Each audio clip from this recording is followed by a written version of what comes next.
really nicely. Driver under pressure is Daniel Ricciardo.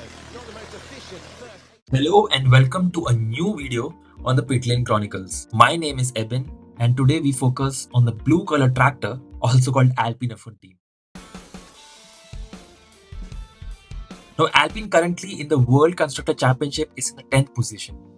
Now while a couple of years back they were giving the French and the global motorsport fans some cheers and hope that they finished 4th in the constructors. Now it shows how cutthroat the world of motorsport, especially F1 is. In 2022, when an all-French driver pairing of Esteban Ocon and Pierre Gasly was announced for the 23 season, it was thought that this would be the major reason behind Alpine's failure, considering the troubled past of the driver pairing. Now, not to forget the fiasco of losing their generational talent from the academy, Oscar Piastri, in 2022 because of a domino effect started by this man. The French team has recently gone through a major restructuring with key figures leaving the team after a horrendous start to the 2024 season.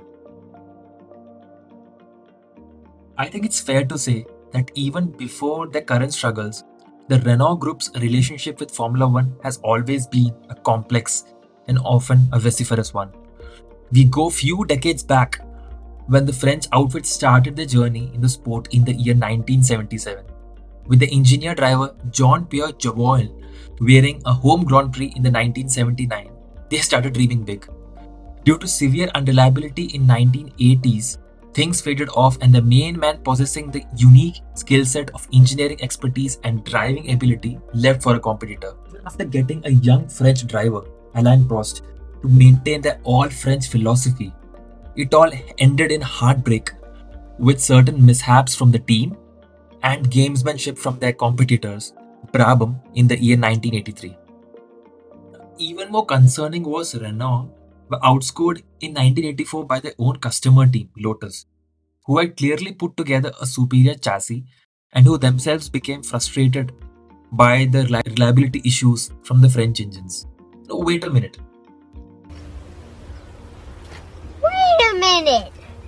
This recalls the situation between Renault and Red Bull from 2016 to 2018, getting back to the 80s. Now, both team manager Gerard Leroux and car designer Michel Tetou, integral figures in the Renault's inception, departed for leisure, reminiscent of Jean-Pierre Javoil's exit years prior. Now, the move underscored a loss of faith in the team's future and they decided to leave the sport as a constructor, but continue to provide the engines to Lotus and probably the other subsequent winning constructors of Williams and Benetton in the early 90s.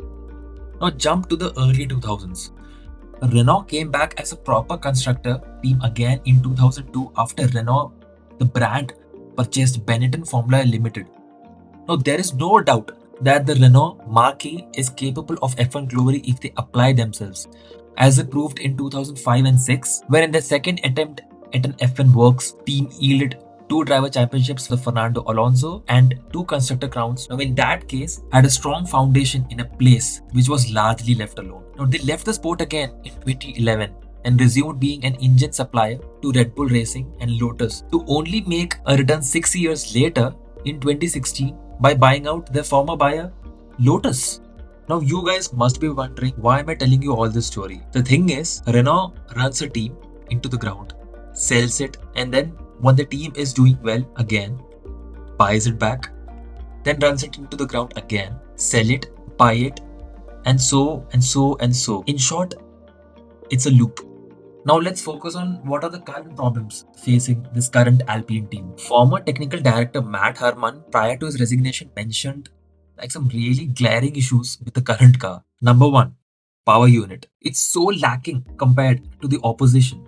Now, as per the figures, there's a deficit of 15 to 30 brake horsepower, which makes a difference in a tight midfield. Number 2, weight of the car. Now, as per certain sources, the car is currently overweight by around 15 kgs. This had to be done to clear a crash test earlier during the winter session. Number 3, lack of traction and downforce.